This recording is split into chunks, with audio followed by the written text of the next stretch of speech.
ബലാത്സംഗ കേസിൽ ഇടക്കാല ജാമ്യം ലഭിച്ചതിനു പിന്നാലെ അന്വേഷണ സംഘത്തിന് മുൻപിൽ ഹാജരാകാൻ നടൻ സിദ്ദിഖ് തിരുവനന്തപുരത്ത് പ്രത്യേക അന്വേഷണ സംഘം മുൻപാകെ ചോദ്യം ചെയ്യലിന് ഹാജരാകും എന്നാണ് സൂചന. അഭിഭാഷകരുമായി ആലോചിച്ച ശേഷമാണ് തുടർ നടപടി ഉണ്ടാവുക. ഡാനി പോളാണ് വാർത്തയുടെ വിശദാംശങ്ങളുമായി ചേരുന്നത്. Danny, very good morning. എന്തായാലും ഇടക്കാല ജാമ്യം, ഇടക്കാല ആശ്വാസമാണ് സിദ്ദിഖിന് ഇന്നലെ ഉണ്ടായത് സുപ്രീം കോടതിയിൽ നിന്നും. ഇനി സിദ്ദിഖിന്റെ നടപടികൾ, സിദ്ദിഖിന് മുന്നോട്ടുള്ള പോക്ക്, അത് എങ്ങനെയായിരിക്കും? എന്തൊക്കെയാണ് വിശദാംശങ്ങൾ?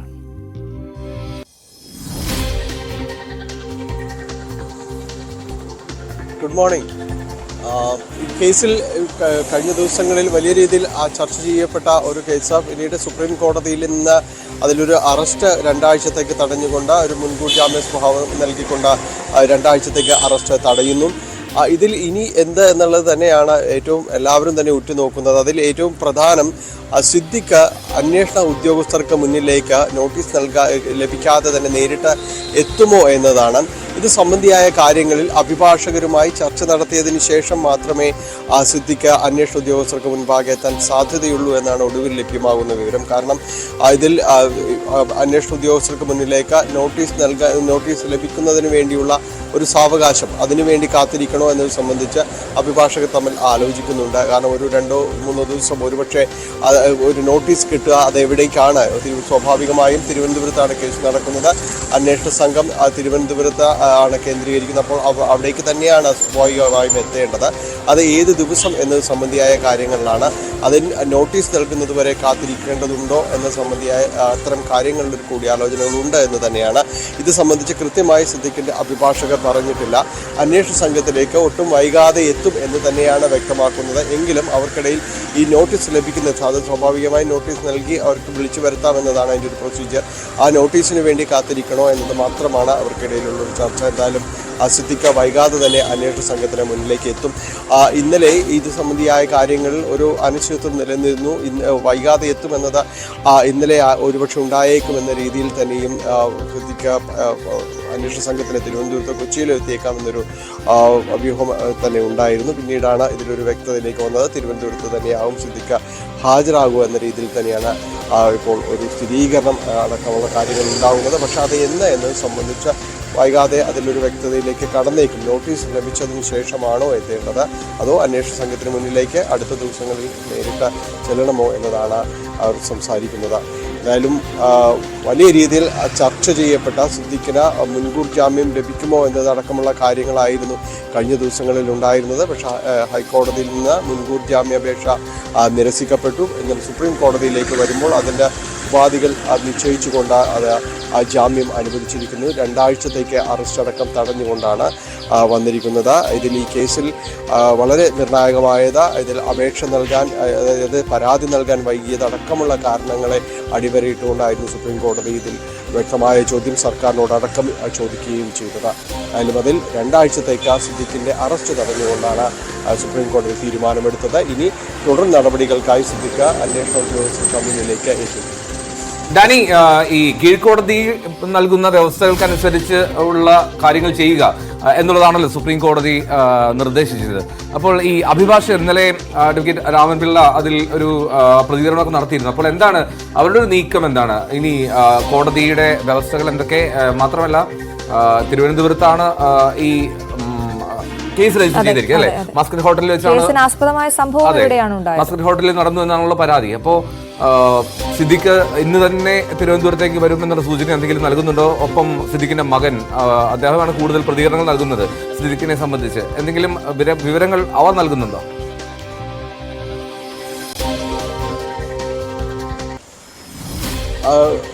എൽദോ, ഇത് സംബന്ധിയായ കാര്യങ്ങളിൽ ഒരു വലിയ രീതിയിലുള്ളൊരു പ്രതികരണത്തിലേക്ക് ആരും തന്നെ കടന്നു വരുന്നില്ല എന്നത് തന്നെയാണ്. പ്രത്യേകിച്ച് സുപ്രീം കോടതി നൽകിയിരിക്കുന്ന ജാമ്യം ഉപാധികൾ, അതായത് വിചാരണ കോടതിയുടെ അടക്കമുള്ള നിബന്ധനകൾ പാലിച്ചുകൊണ്ട് തന്നെയാവണം ഇതിൽ മുന്നോട്ട് പോകണമെന്നത് തന്നെയാണ്. അതുകൊണ്ട് തന്നെ വലിയ രീതിയിലേക്കുള്ള ഒരു പ്രതികരണങ്ങളിലേക്ക് തങ്ങൾ ഇനി അടുത്തത് എന്ത് ചെയ്യും, അല്ലെങ്കിൽ ഏത് രീതിയിലേക്ക് ഇനി മുന്നോട്ട് പോകുന്നു എന്നത് സംബന്ധിയായ കാര്യങ്ങളിൽ വലിയ സംസാരങ്ങളോ കാര്യങ്ങളോ ഒന്നും തന്നെ ഉണ്ടാകുന്നില്ല. അതപ്പോൾ സിദ്ദിഖിൻ്റെ മകൻ ഷഹീൻ്റെ ഭാഗത്തു നിന്നാണെങ്കിലും സിദ്ദിഖിൻ്റെ അഭിഭാഷകരുടെ ഭാഗത്തു നിന്ന്, രാമൻപിള്ള അസോസിയേഷൻ്റെ ഭാഗത്തു നിന്നാണെങ്കിലും വലിയ രീതിയിലേക്ക് വരുന്നില്ല. ഇന്നലെ തന്നെയും അദ്ദേഹം പറഞ്ഞത്, അദ്ദേഹത്തിൻ്റെ അഭിഭാഷകൻ പറഞ്ഞത്, ഇതിൽ ചില ആലോചനകൾ ഞങ്ങൾ നടത്തുന്നു, പക്ഷേ വൈകാതെ ഞങ്ങൾ ഞങ്ങൾ സിദ്ദിഖ് ഇവിടേക്ക് എത്തിച്ചേരും, അന്വേഷണ സംഘത്തിന് മുൻപാകെ എത്തിച്ചേരുമെന്നതാണ്. അതിൽ ഏറ്റവും പുതിയതായുള്ളത് ഇനി അത് നോട്ടീസ് നൽകി വിളിപ്പിക്കുന്നില്ല. അന്വേഷണ സംഘത്തോട് പറയുമ്പോൾ നോട്ടീസ് നൽകി വിളിപ്പിക്കേണ്ടത് ഉണ്ട്. ആ രീതിയിലേക്ക് വരാം, അല്ലെങ്കിൽ അന്വേഷണ സംഘത്തിന് മുന്നിലേക്ക് നേരിട്ട് എത്തുകയും ചെയ്യാം. അതിൽ ഏത് രീതിയാണ് എന്നതാണ്. അതിൽ നോട്ടീസ് നൽകി വിളിപ്പിക്കുന്നത് കൃത്യമായ രീതിയിലുള്ള അതിൻ്റെ നടപടിക്രമങ്ങൾ പാലിച്ചുകൊണ്ടാണ്. ഒരു ദിവസം കൃത്യമായി അത് ഫിക്സ് ചെയ്തുകൊണ്ട് അന്വേഷണ സംഘം ഈ ചോദ്യം ചെയ്യുന്നതിന് വേണ്ടിയുള്ള മുഴുവൻ തയ്യാറെടുപ്പുകളും എല്ലാം തന്നെ നടത്തുക. വീഡിയോ റെക്കോർഡിംഗ് അടക്കമുള്ള കാര്യങ്ങൾ, എല്ലാ കാര്യങ്ങളുമുണ്ട്. അപ്പോൾ അത്തരം മുന്നൊരുക്കങ്ങളെല്ലാം തന്നെ നടത്തിയതിന് ശേഷം, കാരണം നമ്മളിവിടെ കൊച്ചിയിൽ മറ്റ് കേസുകളിൽ കണ്ടതാണ്, മുകേഷ് അടക്കമുള്ള ആളുകളെ വിളിച്ച് ചോദ്യം ചെയ്യാനെല്ലാം തന്നെ വളരെ കൃത്യമായി നോട്ടീസ് നൽകി വിളിച്ചു വരുത്തുക. അതിനുശേഷം തന്നെ ഈ കാര്യങ്ങളെല്ലാം തന്നെ രേഖപ്പെടുത്തുക. പിന്നീട് അറസ്റ്റ് അടക്കമുള്ള കാര്യങ്ങൾ രേഖപ്പെടുത്തി വൈദ്യപരിശോധനയ്ക്ക് ശേഷം അവരെ വിട്ടയക്കുന്നു. അതെല്ലാം തന്നെ വിചാരണ കോടതി നൽകിയ ഇളവുകൾ, മുൻകൂർ ജാമ്യവുമായി ബന്ധപ്പെട്ട നൽകിയ ഇളവുകളുടെ അടിസ്ഥാനത്തിൽ തന്നെയാണ്. അപ്പോൾ അത്തരം കാര്യങ്ങൾ തന്നെയാണ് സുപ്രീം കോടതിയും നിർദ്ദേശിച്ചിരിക്കുന്നത്. എന്താണ് ആ വിചാരണ കോടതി അതിൻ്റെ ഒരു തീരുമാനം അടക്കമുള്ള കാര്യങ്ങൾ ഇതിൽ ഏതെങ്കിലും രീതിയിൽ ഗൈഡ് ലൈൻ വന്നിട്ടുണ്ടോ, അതനുസരിച്ച് തന്നെ മുന്നോട്ട് പോവുക എന്നത് തന്നെയാണ് നിർദ്ദേശിക്കപ്പെട്ടിട്ടുള്ളത്. അപ്പോൾ അത്തരം കാര്യങ്ങൾ പ്രത്യേകിച്ച് ഇന്നലെ സുപ്രീം കോടതി ഉത്തരവ് വന്നേയുള്ളൂ, അതിന്റെ ഒരു വിശദാംശങ്ങളും മറ്റൊരു കാര്യം, സർക്കാരിന്റെ വിമർശനം കോടതിയുടെ ഭാഗത്തു നിന്നുണ്ടായിരുന്നു. എന്തുകൊണ്ട് 8 വർഷം ഇങ്ങനെ കാത്തിരുന്നു, എന്തുകൊണ്ടൊന്നും ചെയ്തില്ല എന്നുള്ളൊരു ചോദ്യം സർക്കാരിന്റെ കോടതിയുടെ ഭാഗത്തു നിന്നുണ്ടായിരുന്നു. അന്വേഷണം തുടരുകയാണ് എന്നുള്ളതായിരുന്നു സർക്കാരിന്റെ മറുപടി കോടതിയിൽ.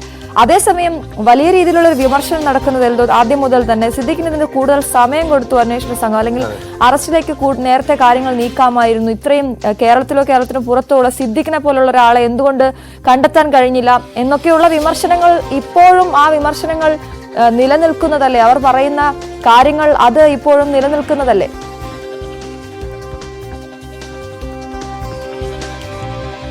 തീർച്ചയായും. കാരണം ഈ കേസിൽ ഏറ്റവും കൂടുതൽ വിമർശന വിധേയമാവുന്നത് ഈ അന്വേഷണ സംഘം തന്നെയാണ്, അതിലൊരു സംശയവുമില്ല. ഹൈക്കോടതിയിൽ നിന്ന് മുൻകൂർ ജാമ്യാപേക്ഷ തള്ളുക മാത്രമല്ല ഉണ്ടായത്, നമുക്ക് എല്ലാവർക്കും അറിയാം. അതിരൂക്ഷമായ രീതിയിലുള്ള വിമർശനമാണ് ഹൈക്കോടതിയുടെ ഭാഗത്തുനിന്നുണ്ടായത്. അതിൽ സുപ്രീം കോടതി സർക്കാരിനോട് ചോദിച്ച ഏറ്റവും വലിയ ചോദ്യം ഈ 8 വർഷം എന്ത് ചെയ്തു എന്നതടക്കമുള്ള കാര്യങ്ങൾ. പക്ഷേ ആ കാര്യം തന്നെയാണ് ഹൈക്കോടതി ഏറ്റവും കൂടുതൽ വിമർശന വിധേയമാക്കിയത്. എന്താണോ സിദ്ദിഖ് സുപ്രീം കോടതിയിൽ പ്രധാനമായും ഉയർത്തിയതും അത് വിജയിക്കാനായതും ആ കാര്യം തന്നെ ഹൈക്കോടതിയിൽ അന്ന് പ്രധാന ചോദ്യമായപ്പോൾ വലിയ രീതിയിൽ വിമർശനം ഉണ്ടായിരുന്നു. ഒരിക്കലും ഇങ്ങനെ ഒരു പീഡനത്തിൽ പെടുന്ന ഒരാൾക്ക് ഇങ്ങനെ പരാതി പറയാൻ ഒരു കാലതാമസം എടുത്തെങ്കിൽ അത് കണക്കാക്കേണ്ടതില്ല. അതിനെ പല കാരണങ്ങളും ഉണ്ടാകാം അവർ പരാതി നൽകാതിരിക്കുന്നത്. അതിനെ ഒരിക്കലും അതിൽ ഒരു കുഴപ്പമായി ചിത്രീകരിക്കാനായിട്ട് സാധിക്കുകയില്ല. ഇങ്ങനെയൊരു അതിജീവിതയെ യാതൊരു രീതിയിലും അപഹസിക്കാൻ കഴിയുകയില്ല. അവർ പരാതി വൈകിയതിനെ മറ്റൊരു രീതിയിലും ചോദ്യം ചെയ്യാൻ പാടില്ല എന്നതടക്കമുള്ള കാര്യങ്ങൾ ഉണ്ടായിരുന്നു. അതോടൊപ്പം തന്നെ ഈ ജാമ്യം തള്ളുമ്പോൾ സിദ്ദിഖ് ഈ കൊച്ചിയിൽ തന്നെ ഉണ്ടായിരുന്നു എന്നത് മൊബൈൽ ടവർ അടക്കമുള്ള കാര്യങ്ങൾ കേന്ദ്രീകരിച്ചുകൊണ്ടാണ് പറഞ്ഞിരുന്നത്.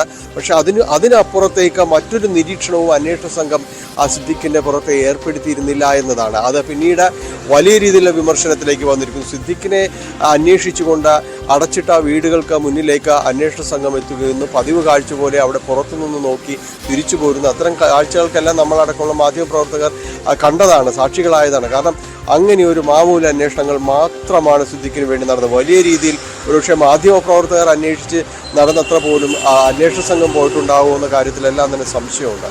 അപ്പോൾ അതിലെല്ലാം തന്നെ വലിയ പഴി കേട്ടു. സിദ്ദിഖ് ഈ സുപ്രീം കോടതിയിൽ ഹൈക്കോടതിയിൽ നിന്ന് ജാമ്യം നിരസിക്കപ്പെട്ടു. പിന്നെയും ഒരു ദിവസം കൂടി എടുത്താണ് സുപ്രീം കോടതിയിലേക്ക് അടക്കം എത്തുന്നത്. അപ്പോൾ ഈ സമയം അത്രയും കേരള പോലീസിന് ഈ അന്വേഷണ സംഘം എന്തു ചെയ്യുകയായിരുന്നു, സാവകാശം ഒരുക്കി കൊടുത്തോ എന്ന വലിയ വിമർശനം ബാക്കിയുണ്ട്. ബാധ്യതയാവുന്നൊരു വിമർശനം തന്നെയാണ്.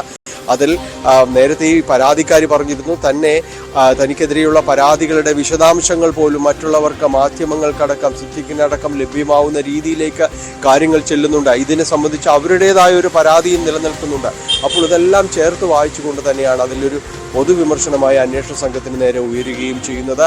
അത് ഏത് രീതിയിൽ ഈ കേസ് അന്വേഷണത്തിൽ ഇനി മുന്നോട്ട് പോകുമ്പോൾ അത് എങ്ങനെയാണ് അവരത് കൈകാര്യം ചെയ്യുന്നത് എന്നതടക്കമുള്ള കാര്യങ്ങൾ നമ്മൾ കാണേണ്ടതാണ്. എന്തായാലും വലിയ വിമർശനമാണ് അന്വേഷണ സംഘത്തിന് ഇക്കാര്യത്തിൽ കേട്ടത് എന്ന കാര്യത്തിൽ യാതൊരു സംശയവുമില്ല. സിദ്ദിഖിനെ മേൽ നിരീക്ഷണം ഏർപ്പെടുത്താനുള്ള എല്ലാ സാധ്യതയും ഉണ്ടായിട്ട് അതും ഒന്നും ഉപയോഗിക്കാതെ തന്നെയാണ് സിദ്ദിഖിനെ പോലെ ഇത്രയും പ്രശസ്തനായ ഒരു വ്യക്തിക്ക് ഈ 2 ദിവസമെങ്കിൽ അത്രയും ദിവസം മാറി നിൽക്കാൻ സാധിച്ചത് എന്നതാണ് വലിയ വിമർശനമായി കേട്ടത്. ഇന്നലെ സുപ്രീം കോടതിയിൽ ജാമ്യം അനുവദിക്കുമ്പോൾ ഇത്തരം കാര്യങ്ങൾ ചൂണ്ടിക്കാണിച്ചിരുന്നു. കാരണം അപ്പോൾ പ്രതിഭാഗം അഭിഭാഷകർ പറഞ്ഞു സിദ്ദിഖിനെ പോലെ പ്രശസ്തനായ ഒരു വ്യക്തി ഒരിക്കലും മാറി നിൽക്കുന്നില്ല, എപ്പോഴും വേണമെങ്കിലും അന്വേഷണ സംഘത്തോട് സഹകരിക്കും, മാറി നിൽക്കില്ല എന്നെല്ലാം തന്നെ അവർ അത് പറയുകയും ചെയ്യുന്നു. അപ്പോൾ ഇവിടെ ഉന്നയിച്ച ചില കാര്യങ്ങൾ സുപ്രീം കോടതിയിൽ അത് സിദ്ദിഖിനെ പിടിവള്ളിയാകുന്ന കാഴ്ചയാണ് നമ്മളത് കാണുകയും ചെയ്തത്.